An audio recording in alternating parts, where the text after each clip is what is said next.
And let's take now this moment to bring up our State Farm assist of the game. Yeah, a terrific, unselfish play right here. Set up his teammate, and how about the setup this was? Yeah, and as a two guard, he's typically not a reluctant shooter, so it was really nice to see him orchestrating for a teammate instead.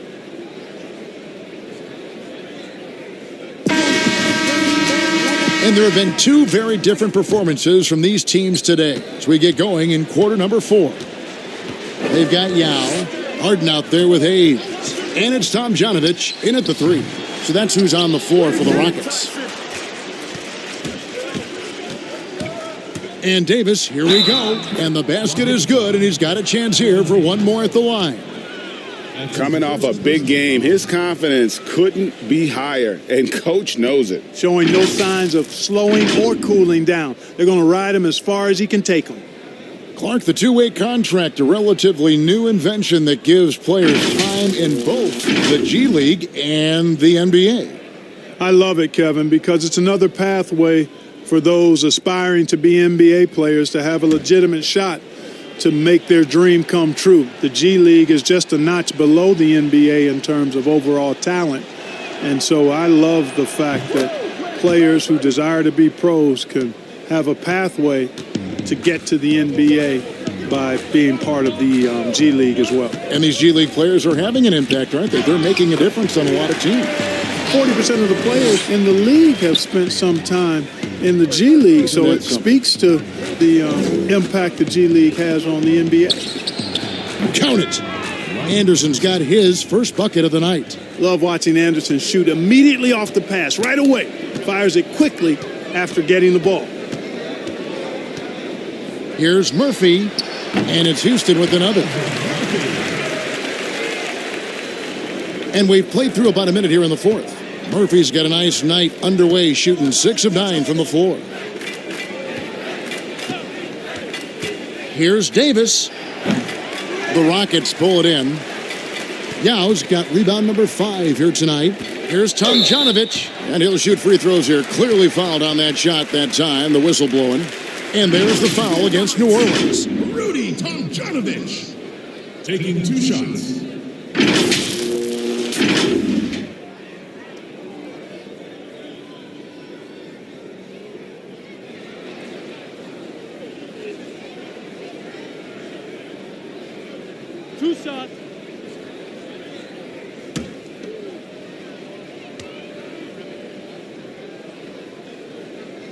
And the first one at the line is good. Clark, a lot of fans ask us what qualifies as a legal screen versus a moving screen. And they feel there's a lot of gray area there. What do you think? Well, I think there is some gray area because the problem you have, one of the problems is a number of veterans out there have become really masters at getting a little extra into their screen, which borders on illegal and many times is.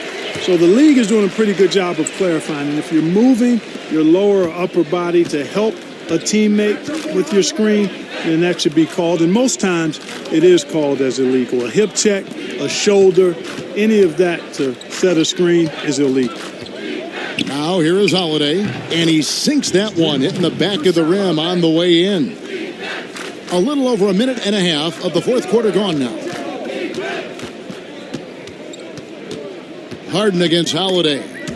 Chandler with the steal.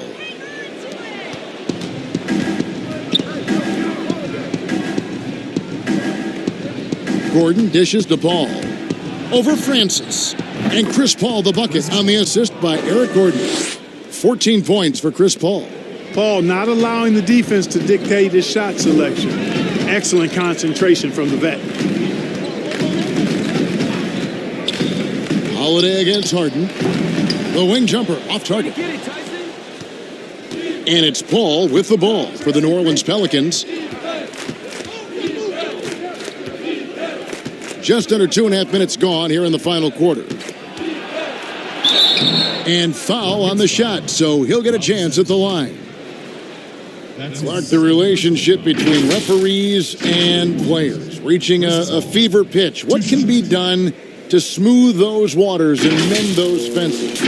Well, I think first and foremost, players have to give. Both sides have to give in this equation, but I think it's incumbent upon the players to accept and respect the position of the officials, and the officials have to also be willing to engage in interacting well with the players. It's a two-way street, but I think most of that is on the players because they have to control how they respond to officials more than officials have to respond to the play. Williamson is checked in for Drew Holiday.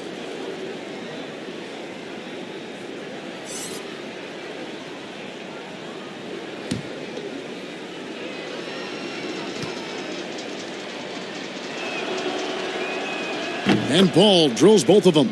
And, you know, it seems like Paul is ageless. I mean, still sharp, still quick and fast, and one of the most active players on the floor at all times. Now, here is Harden. Another miss by Houston. Not much falling for him this quarter, guys, and you can sense his frustration. And he makes that one. Probably wasn't the shot they were looking for, but they'll take the bucket. Harden with it, defended by Gordon. There's the pass to Francis. But Trey sinks the three-pointer. So he's just stretching him out. The defense has got to do a better job of staying attached to him. Yeah, especially with the score being what it is. I mean, you got to tighten it up on deep. Outside Gordon. Deep two from Anderson. And it's New Orleans scoring again. Doesn't get any prettier or more perfect than that. Anderson's shooting form, textbook. Harden the pass to Sampson. Yep, it counts. Yeah, terrific play right there. Great strength to finish through the contact. That's exactly how it should be done. Get the bump, concentrate on the shot, and you'll get the bucket too. Clark, there are strong divisions and there are weak divisions, and the NBA might be considering removing divisions altogether and having only two conferences. What do you think? You know, that's interesting. I like the divisions because that's what we've been accustomed to, but just having straight conferences, I wouldn't see much harm in that. You'd adjust the schedule accordingly in terms of how many games you play within the conference and how many times each opponent, but I think that could work. Now here's Williamson. Paul for three. Sampson pulls it in. Sampson's got 7 rebounds in the game. Here's Francis. Passes it to Sampson. Over Gordon. Sampson's shot. Good. And Sampson, 7'4", versatile, mobile. Good luck trying to stop him inside. He's too tall, too long. Paul for three. And the rebound goes to the Rockets. Hayes has got 6 rebounds now in the game. Harden against Gordon. Harden dishes to Sampson. Pass to Tomjanovich. Nice D from Chandler. New Orleans with the ball. Gordon with no one around. Here's Williamson. And they call the foul, so a chance at the line for one more coming up. What passion this kid plays with. Zion, he really tries to grab every rebound that's available. Clark, do you think we in the media overemphasize championship rings when talking about an individual player's legacy? Yeah, I think when you talk about an individual player's legacy, a player can be a champion without a championship ring. I know there's another level of champion which includes a championship ring, and sometimes it gets distorted in my estimation because an individual only has so much impact on a team being a championship team. There are no individual team champions. Teams win championships. Being a key player or a role player on the championship team is certainly worthy of recognition and being held in high esteem, but I don't like to see championship caliber players being diminished in the court of public opinion because they didn't win a team championship ring. Like Stockton and Malone. Exactly. You could go down the list, a number of guys who just weren't, for whatever reason, able to get the ultimate in a team championship, but had championship Hall of Fame careers. And the Rockets with possession here after Eric Gordon's miss.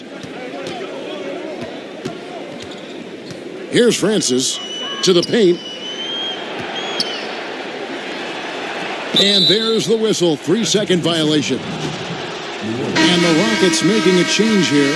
Thorpe's checked in, and the Pelicans making a change here as well. West is checked in for Tyson Chandler. And so it's New Orleans with it. Here's Gordon. It's rebounded by Houston.